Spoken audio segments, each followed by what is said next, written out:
Ich bin die Anne, wohne in Köln, bin 49 Jahre alt und treffe mich gerade mit meiner Freundin. Wir möchten über den Dom-Weihnachtsmarkt gehen. Und das ist so traditionell in Deutschland mit den Weihnachtsmärkten. Und damals gab es in London und Paris ja keine Weihnachtsmärkte. Die haben das von uns übernommen. Das ist, finde ich, ganz toll.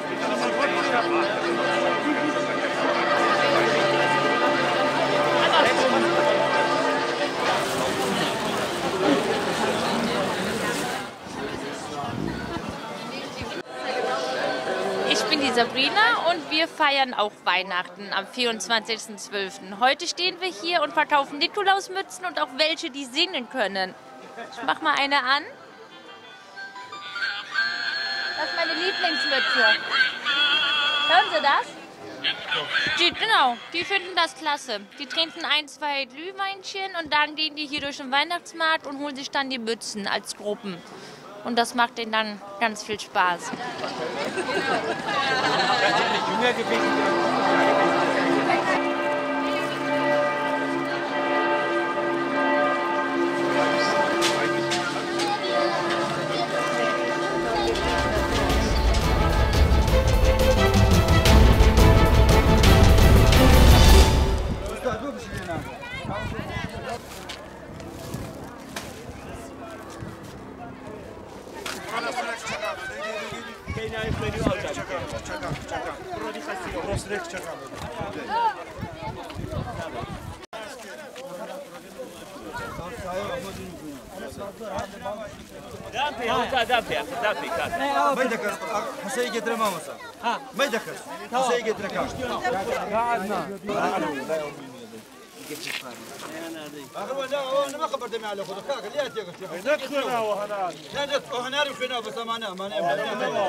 هیوادارین ڕۆژێک لە ڕۆژان ئەو میوان چاوگەشانە ئەو منداڵە چاوگەشانە لە کەرکک و دۆزخۆرمات و بیان بینەوە.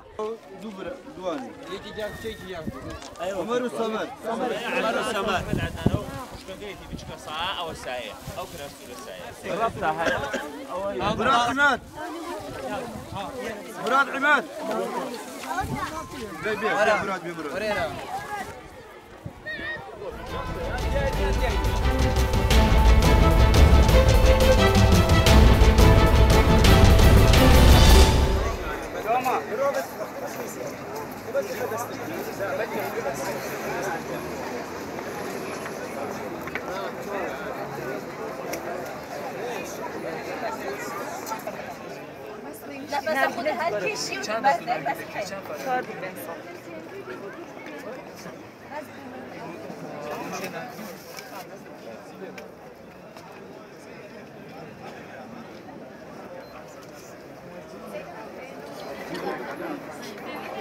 گرنگک و گلک هم خاص بو قطبیا و بو همی خلکیجی پاستی بو خلکیجی بو زدبون روشنبیریا و نایا تندرستی یا سخلمی روشنبیریا گشتی و هر وسط دانا چند آموزگاریا کو گلک بدوینم ولی بلی بورین و حتی نو که نگشتین خلکی تمام لا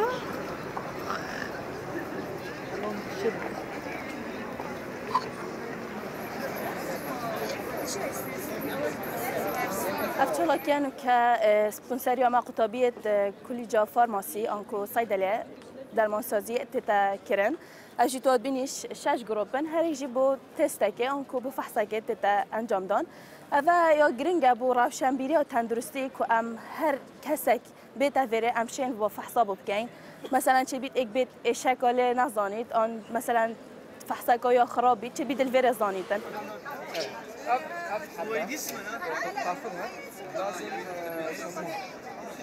بيع يعني سايد افكت يعني اعراض جانبيه وعادي